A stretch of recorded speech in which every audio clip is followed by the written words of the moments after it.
অনেকের মুখে শুনেছি এই লকডাউনে স্কুল কলেজ বন্ধ, তাই তোমাকে সবাই সব কিছু দেবে, কিন্তু কেউ তোমাকে শিক্ষা দেবে না, কারণ শিক্ষা এই সমাজকে পোষিত করে। কথাটা ঠিক যেমন সত্য, ঠিক তেমনি কথাটা গায়ে লাগে। কারণ একজন শিক্ষিত মানুষ, সে সামনে অশিক্ষিত মানুষ যদি ভুল কাজ করে, তাই কখনো ভুলটা ধরিয়ে দেয় না শিক্ষিত মানুষটা।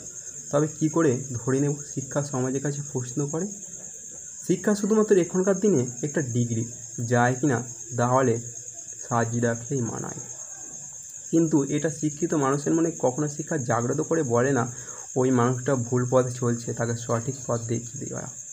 একজন শিক্ষিত মানুষ কখনো এই কথাটা বলে না, কারণ একজন শিক্ষিত মানুষ বলবে একটা মূর্খ লোকের সঙ্গে কথা বলা মানে একটা সময় নষ্ট।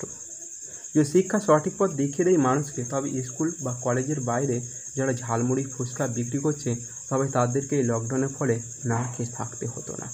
কারণ আমরা শিক্ষিত মানুষ, একটা অসহায় মানুষের সাহায্য করার শিক্ষা পাই, তবুও আমরা সেই মানুষগুলোর পাশে দাঁড়াই না, কারণ আমরা আধুনিক শিক্ষিত।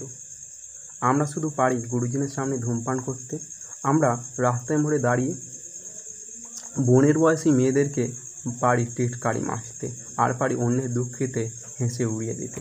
কলমে কণ্ঠ অমিত দাস, ধন্যবাদ।